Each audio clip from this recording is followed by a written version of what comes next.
Hello, bonjour, namaste, ni hao, and ohio, everybody. What is going on? It is Galeriot here. Welcome back to the YouTube channel once again for another Danmachi video. And today, I thought we'd do a bit of a discussion video. And this discussion video is in relation to a Reddit post I actually read yesterday. The one thing Danmachi is lacking. Now, of course, if you guys have gone through the Reddit and actually have seen this post, you already know what this post is talking about. But to give you guys a synopsis, this guy is basically mentioning that Danmachi is missing a central villain. Now, of course, you guys have your own opinions, and I'm going to be going through some of them in the Reddit post, of course. But if you haven't given your opinions in the Reddit post, leave a comment down below because I'm very curious to see what your thoughts are as well regarding, whether or not Danmachi is missing a central villain. Of course, in this video, I'm going to be going through this post first and foremost. I'll give you guys my thoughts on what I think about this post as well as just my general thoughts on whether Danmachi is missing a central villain or not. And of course, I'll wrap it up with reading some of the comments from this post as well. So let me know what you guys think in the comment section down below as well. I'm very curious to see if you guys think that Danmachi is missing a central villain, a villain that will, exist from arc 1 to the last arc of the series. And of course, let me know your thoughts on what this guy thinks as well. I'm very curious to see what you guys have to say down below. Now, of course, if you guys go on to enjoy this video, please be sure to leave a like down below, subscribe to the channel for more Danmachi content, and of course, along with the comments regarding, whether or not Danmachi needs a central villain, let me know if you guys would like to see more stuff like this, me just picking stuff up from the Reddit and then making a discussion video out of it potentially. I want to do more stuff like theory videos in the future, but of course, this is something that I can do on the side where, somebody gives in a point and I'm able to basically go from there. Now, one thing I want to talk about before we get into this video is that this post and this comment section will probably contain spoilers for volume 16 to 18. So of course I would let you guys know to be a little bit cautious when it comes to this sort of stuff. Of course, it is going to be very tricky to avoid spoilers when it comes to topics such as this as well, right? So of course, this is a disclaimer that there will probably be spoilers for volume 16 to 18. I will try and keep it to a minimum as much as possible, especially spoilers from volume 18 in particular. But of course, I can't really stop people from actually commenting stuff from volume 18 as well as volume 16 and 17, of course, right? So yeah, let's go through this post first and foremost. So this post was made by Demon Zero. It was 2 days ago. The one thing Danmachi is lacking, okay? Alright guys, I've been enjoying the series for over a year now, but while I truly like the story and the characters, I couldn't help but feel like something was missing. And now with the Astray record, Ellen's finally coming out, I think I finally realized what is missing from the story. Danmachi is missing a villain. One character that could make everyone's dreams crumble under their cruel actions. One character that couldn't simply be defeated by Finn's amazing plans or Freya Familia's unbeatable strength. One character that could make our MC's will shatter due to his own pure naivety and good heart. Let's take a look at Artie, for example. Let's stop trying to cover it and say it out loud. Artie died due to her own naivety and blind good heart and purity. Going to help a child in the middle of a special mission without taking any measurements is not a good thing to do. It's simply stupid. A bit harsh there, I must admit. Very, very harsh there. I mean, I understand what you're saying here, but I feel like in reality, if, you're seeing a child is suffering and, oh, let's ignore the fact that, oh, they might be suffering, they might be crying for help or whatever. Let's make sure we're safe, make sure they're not armed or bombed, and just, leave them to potentially die. I understand what he's saying here, but I also feel like obviously in that situation it's a completely different thing. But of course, in real life, if that were to happen, in the middle of a road, a child is crying or something like that, you're going to help the kid out some way, shape or form, or you'll direct, maybe the security or the police or somebody like that to go and help the kid out, So I think that's kind of a little bit of it's a little bit harsh, in all honesty. I think it's a little bit harsh to say that. And the harsh reality is that if our MC was in Artie's place, Belle would have done quite the same thing. And that is true, I do agree. And end up dying in a noble but foolish way. That's why Danmachi needs a villain, to make Belle feel the harsh reality that his life could turn at any second. Well, the thing is, right, I think Belle, even with a harsh villain, I mean, if you look at any sort of anime in the past, right, and anime, manga, light novel, of course, there are MCs who tend to have a very negative view in life, right? I mean, if you take a look at series like Goblin Slayer and Berserk, right? For example, our MCs in those series definitely have a more negative viewpoint of the world than a positive viewpoint. But the thing is, right, even in other series where villains are extremely dangerous, extremely strong, extremely overpowering, the MCs still tend to have a good heart. The MCs that we see tend to still have a good bone in their body, where they're still going to be, to a degree, kind, fair, maybe not naive or foolhardy, but they will definitely be kind still. And this is the situation. In this sort of situation, this is just something, a scenario that you've said, where somebody was kind and the wrong thing happened to them, which can happen, absolutely can happen, but you can't stop being kind towards, you know, individuals in the storyline because, oh, there's a villain out there that showed me that, you know, the world is bad, kind of thing. So that's my personal thought process there. Of course, I'll go into more detail about whether or not Danmachi needs a villain overall, just generally. But yeah, that's why, okay, so true, the fourth season of the anime made Bell go through a lot of trouble and difficult situations, but at the end of the day, he still has not grown too much in character. That's cap. That is so much cap, bro. I do not disagree. I do not agree with that. Sorry, I disagree with that, and I do not agree with it. There you go. He's still the same pure and naive rabbit that he was before, and that could bring his end in a lot of ways, just like Artie. The villains that Danmachi has shown until this point. Throughout the series, Omori has given us some kind of villains, but 90% of them without any kind of reason for their actions. I mean, Revis didn't have any particular reason for wanting to kill Ice. Perhaps if Omori would have kept his idea about making Revis a corrupted Alize, it wouldn't have been that disappointing. I mean, that is true. I think it would have been a much more harsher reality, but I don't think it would have affected Bell in any shape or form, nor Eyes. It would have affected Ryu the most, for sure, but Bell, if anything, I mean, yeah, of course, it would have affected Bell a little bit, of course, now he knows the story of Alize and the Estrella Familia, right? But in reality, it wouldn't have made a big impact on either of those characters, more at least not as much as it would have Ryu, right, for example. So yeah, bringing even Enyo was not worth it. This is of course something related to Sword of Rotoria volume 11 and 12, so we're not going to talk too much about it. Bringing an evil just for the sake of it is a pretty rusty idea that doesn't make up a good villain. Up until this point, the best villains sort of that Omori has given us are Althea, Zord, and Freya. Althea and Zord were the only evil characters with not only a good reason for their actions but also a cause. They chose to sink their images into the darkness in order to bring further light into the next generations, and the best part was that they had the power to do so. They were able to place their Loki and Freya familiars on their knees in front of shadows of their most hated rivals, and that they couldn't even defeat without resorting to backstabbing them when they were at their lowest. I do agree. I think Althea, Zord, and Erebus, I would say those three combined were probably one of the most influential as well as most endearing characters, in the sense of we connected with them in a really great way, especially when it came to antagonists of the series. Arguably, you could say that they weren't even the villains really of the series. They were pretty much anti-heroes, but anti-heroes with a good cause to make heroes in Orario, right? Of course, you know, you could argue that their actions were definitely villainous, and they were villainous, arguably. A lot of people would argue that it definitely was villainous, but at the end of the day, they were still anti-heroes, I would say, more so than villains, and they were antagonists of the series at the time. But yeah, Freya was until now the best villain that brought some character development to our MC and almost broke his will. If it wasn't for Eyes, a character which in my opinion was built only for Bell to have a pillar to lean against in the times of despair like he did until now. Alright, let's talk about this now. Hopefully there's no more spoilers here. Of course, the Freya part we kind of know because we've been saying that volume 16 and 17 and 18 are the Freya Familia arc. A lot of people know that Freya is going to be the main villain of this next couple of arcs. So yeah, coming back to Eyes a bit, like I said earlier, I personally see Eyes only as a pillar for Bell to lean against when his will is challenged, but that is still not enough. Bell won't show any real character development unless every pillar of his will be destroyed. Okay, that's why Danmachi series needs a villain. Someone who can really challenge Bell's goals and ideals to completely destroy and make use of his good art in order to bring him to his lowest. So that his only option would be to pick himself up without any help from anyone. Enough talk about Bell though. Let's see how a good villain could influence the main girl of the show, Eyes.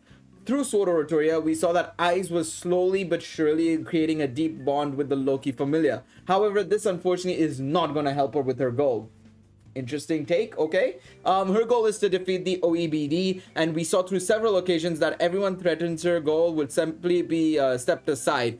Okay, spoilers here. I'm gonna just have to blur this out probably so that you guys don't see it. I'm gonna move along though slowly but surely. Okay, a good villain in this series would be able to show that Aiz that her hatred alone won't be enough to achieve her goal. A good villain should be able to crumble both Aiz and her will, like Erebus did with Ryu in AR. And so Aiz losing once again her hope, thus making some space for Bell to come and save her, and slowly Aiz realizing her feelings towards Bell. Quick last message. Alright guys, this was my personal opinion about what Danmachi is missing. I know very well that the dungeon and OEBD are also evil entities, however they are not anywhere villains in my opinion. And now come on Amori, give us one moment in which Bell casts everyone aside, even Aiz, and simply goes, I'll effing kill you, rampaging on a villain, which will, in my personal opinion, never happen. And I personally disagree that even needs to happen, to be quite honest. I don't think Bell has to even go through that. That is unnecessary, I feel. That's just unnecessary. Okay,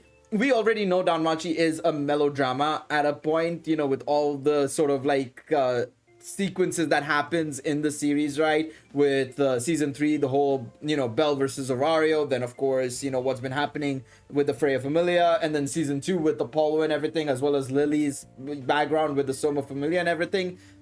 At the end of the day, there's a lot of drama in Danmachi. There's no need to go over the top drama by bringing in this moment of where like Bell goes very much against what he stands for, in all honesty, to just go into this rampage for no reason, right? No rhyme or reason. But yeah, but that's absolutely fine. I'm very curious to see what everybody else has to say, is what he says at the last line, and let me talk about what I think.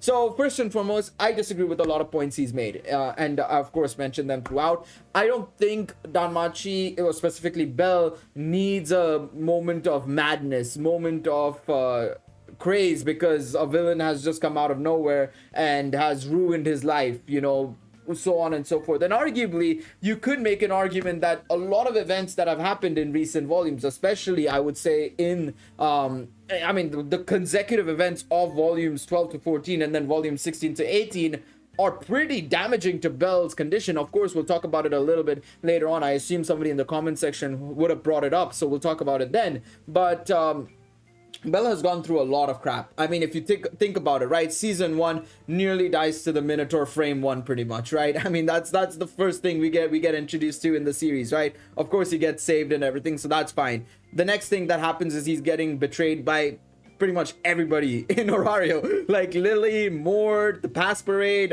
Naza. I mean, everybody's, you know, leeching off him or taking advantage of his naivety, and of course also on top of that betraying him because people are jealous of his, you know, growth as well, right? Because of Liaris Freeze. Of course, nobody knows about Liaris Freeze, but they are still jealous of his rapid growth from level 1 to 2 and so on and so forth, right? He's gone through all of that in season 1 alone, right? And of course, okay, you can admit that nothing much happened in season 1 to you know, validate that he actually grows from that point onwards. But then you look at what happens in season 2. He loses his home. You know, he's being hunted by the Apollo Familia. He's played around with by the Ishtar Familia basically in volume 7 as well. He has to lead a team of 6 effectively into the war games against the Apollo Familia, a much stronger Familia in comparison, right? He's already going through a lot there as well, arguably, right? Then season 3, everybody was against him outside of the Hestia Familia, and even then some of the Hestia Familia members were concerned about his decision making regarding the Xenoses. Everybody was against him. His own crush, his own goal, idol, his own aspiration was going up against him in Aiz. We've known this, so I don't get this whole point of like where you know, Bell is still, I mean, Bell, okay, there's a difference between being naive and pure-hearted as well as being kind and fair to people. Bell used to be naive. Bell used to be extremely pure-hearted and extremely foolish, you could say, right? He was definitely a fool, you could make an argument and say. But as seasons have gone on, he's more aware of what's happening around him, and he's obviously not going to make the same mistakes he has in the past. I would say he's still kind for sure. He's still relatively pure-hearted, but he has gone through a lot of stuff. And then of course the events of volumes 12 to 14 as well as 16 to 18 is evidence enough of what he's gone through. So I don't think necessarily Bell needs to go absolutely nuts with what he needs to do. In all honesty, I think he's more than aware now of what he's been through and everything. I mean, heck, volume 15, he has PTSD from the events of volumes 12 to 14. Those events definitely affected him. You cannot tell me that they didn't change his behavior or his personality or his vision of what the dungeon is capable of and stuff like that. Now, when it comes to the villains of Danmachi, right, I feel like Danmachi is following a similar footstep of like something like, say for example, a Dragon Ball or a Naruto, where each arc has a villain primarily, right? Obviously season 1 was more so still the dungeon related stuff. The villains were the villain was the dungeon basically, right? And I think if you want to take a look at it, to be quite honest, I'd say the dungeon itself is the overarching villain, with the OEBD being the big boss. You could say that the dungeon monsters are like the grunts and then of the team, and then the big boss of the team is the OEBD at the end of it all, right? I think that's the way the series can be laid out effectively, right? But in season 1, we had the dungeon, and of course, Bell's growth and his aspirations to be more than what everybody views him and the Hestia Familia as, of course, being a one-man team for the Familia, of course, right? Then, of course, you have obviously what happens in season 2 of the Apollo Familia as well as the Ishtar Familia, right? We get to see more of the negatives of Aurario more so than anything else. We kind of avoid the dungeon for a little bit and we focus on the familiar side of things, right? What are the familiars up to? Do they support the other familiars? The politics of the familiars, the evils of the familiars, right? So there's that. And then of course season 3, we get to see of course a change. Actually, we see the good of the dungeon, of course, in the form of Xenoses, and then of course the absolutely negative sort of vision, the negative mindset that the citizens and adventurers of Aurario have towards the dungeon, right? And of course, rightfully so. And that's where Bell's sort of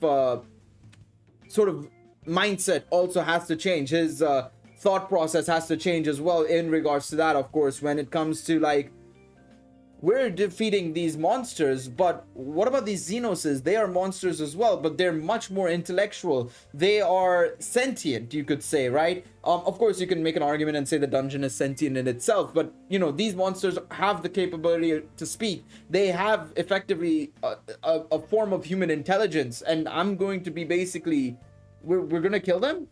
And of course, he also gets to see the negative side of Aurario as well through that. And then season 4, we obviously had Jura and the Juggernaut. And of course, actually coming back to season 3, we obviously have Bell's foil, I would say, as well, in Dix, of course, right? We have Dix as a foil to Bell, right? I think you could say that, Dix has been the biggest and the best foil to Bell's personality, arguably, right? And of course, in season 4, we had Jura and the Juggernaut and stuff like that. And season 5, of course, is the whole Freya Familia and Freya making her move on Bell, basically, right? So you have all of these events happening, right? And I think, of course, like, you have these arcs, fleshing out a villain and then bringing them out effectively. I think Dix is probably the only one who I would say, like, could have probably been a longer term villain for Bell. And arguably, I would say that, yeah, it would be nice to have a foil to Bell in terms of a villain. But what will the villain necessarily do, right? What would be their motive, right? Is it the destruction of all familiars? Is it the destruction of Bell because he's growing too strong?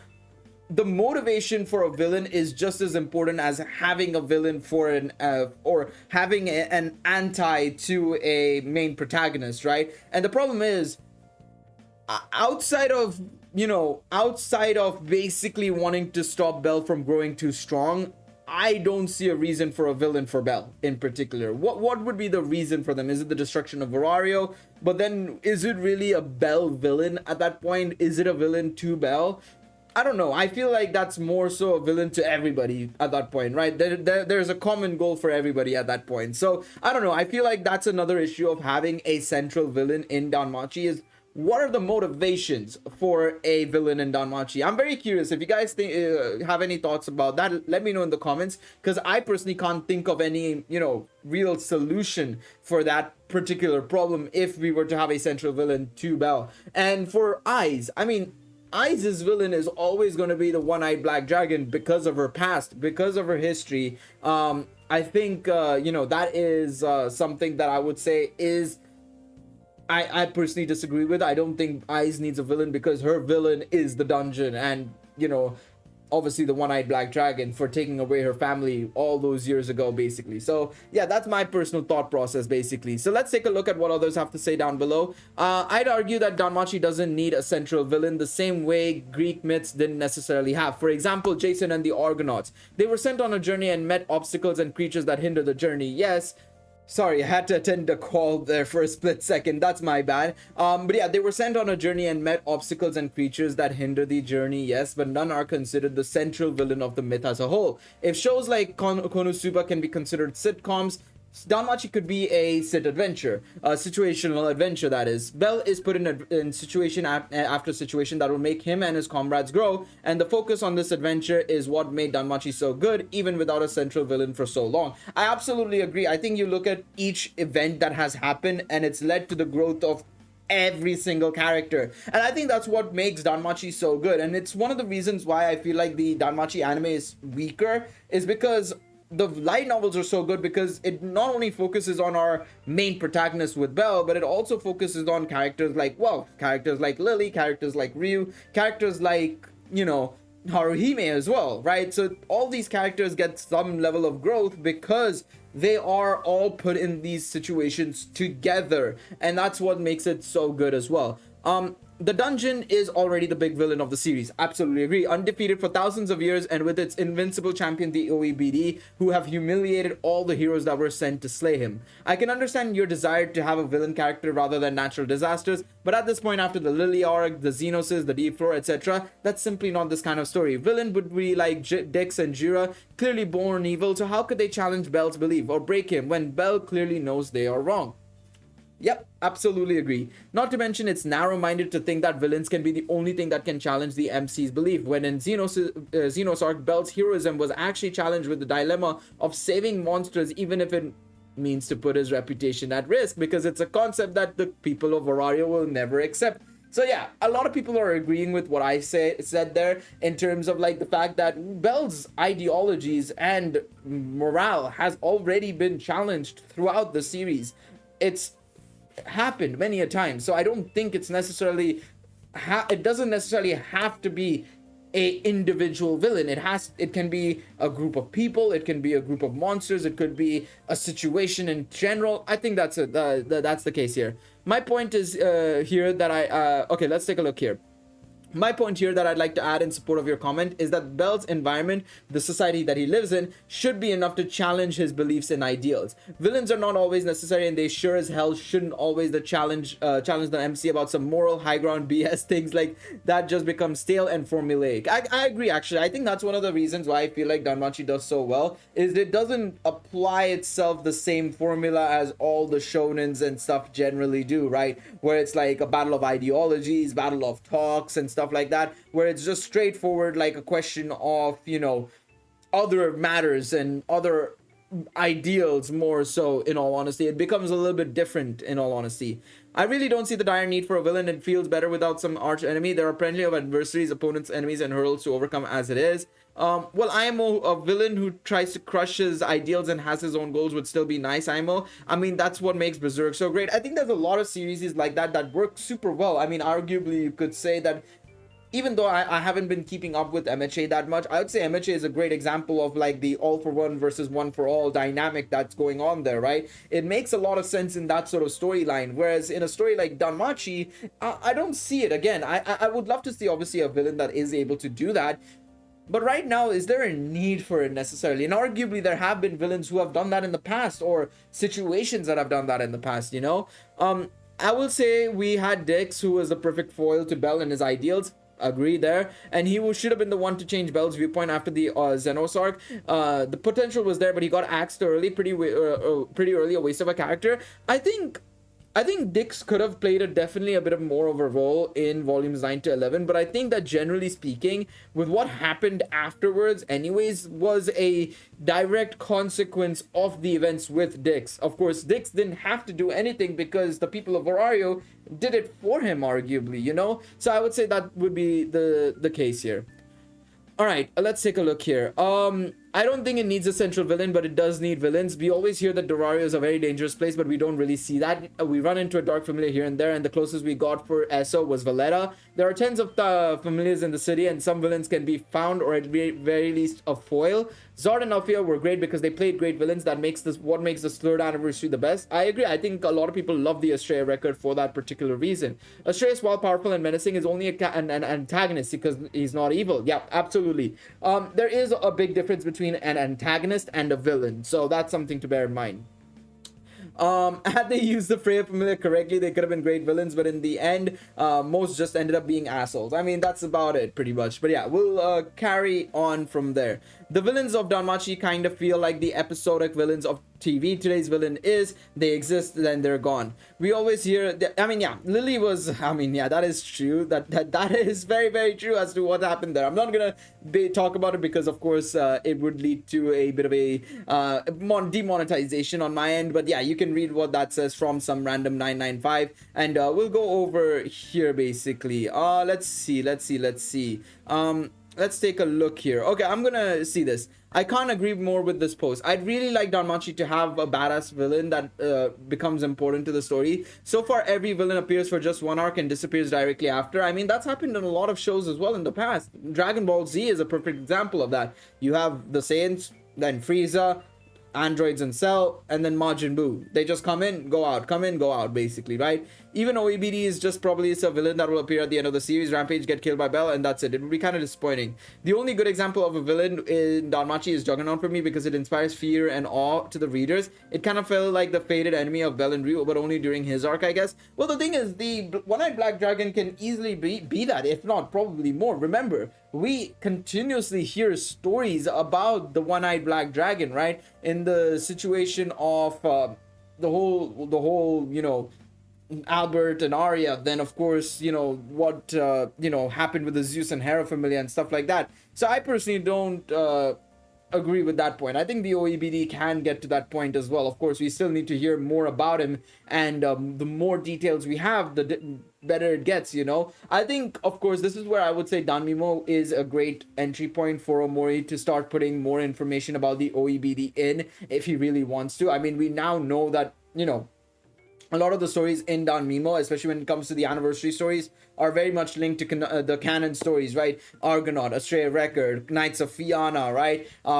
These stories are very much in line with what happens in the actual canon story, the main line story, right? So why not chuck in some more information about the Zeus and Hera familia? Let's look at what the 3 great quests are and more information about that, because if you're not going to really do it in the light novels anytime soon, let us start getting some bits and pieces of information through maybe like Danmimo's anniversaries, or potentially through Sword of Rotoya, maybe. I don't know, you know. So yeah, let's have a look at this. Honestly, I just want a villain that was a well-defined character or backstory. So far, all they just felt blank. Volumes 1 to 8 enemies barely qualify as villain. They just got a name, bad people, monster, jealous, etc. 9 to 12, Dix isn't really interesting. His backstory with Daedalus is fine, but that's all. 12 to 14, Juggernaut is just a monster. And 15 to 18, I don't know what to think about Freya. She doesn't really feel like an evil villain. We'll talk about that, of course, when we get to 15 to 18. But the thing is, right, I feel like when it comes to this, again, I feel like, yes, we can have a villain that is extremely evil, and it could be for being evil for evil's sake, right? But I still feel having a proper motivation, if you really want him to focus on Bell more so than anything else, there has to be a reason for that, and I just don't think there's a specific reason for that, in all honesty.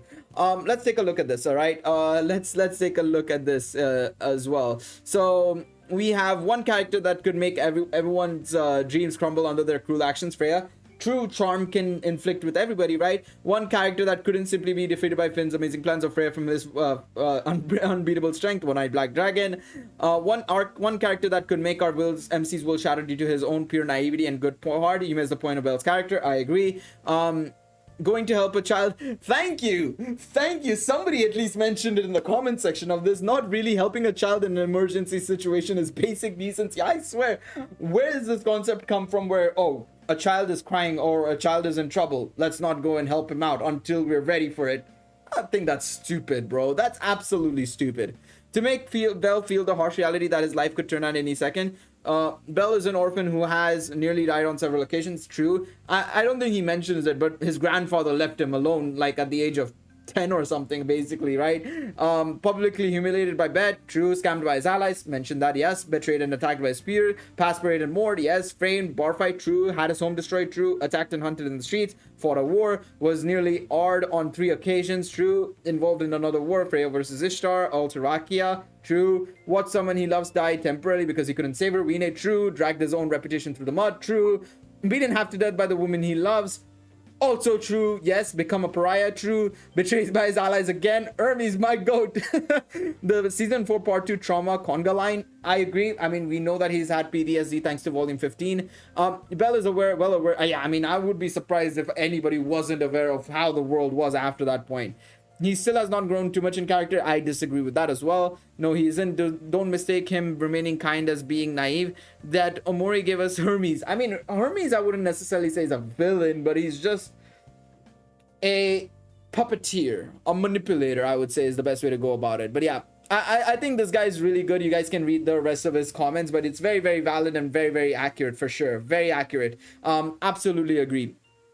So I think I want to leave it there. I'm going to let you guys make your decision on this. In all honesty, I think we've had a good 30 minutes discussion of all of this. Let me know what you guys think of Demon Zero's post. Do you think Danmachi needs a central villain as well? Let me know in the comment section down below. I'm very curious to see what you guys have to say. Of course, if you guys enjoyed this video, please be sure to leave a like down below. Subscribe to the channel for more Danmachi content. And of course, I will see you guys in the next video. Take it easy, everybody. Bye-bye.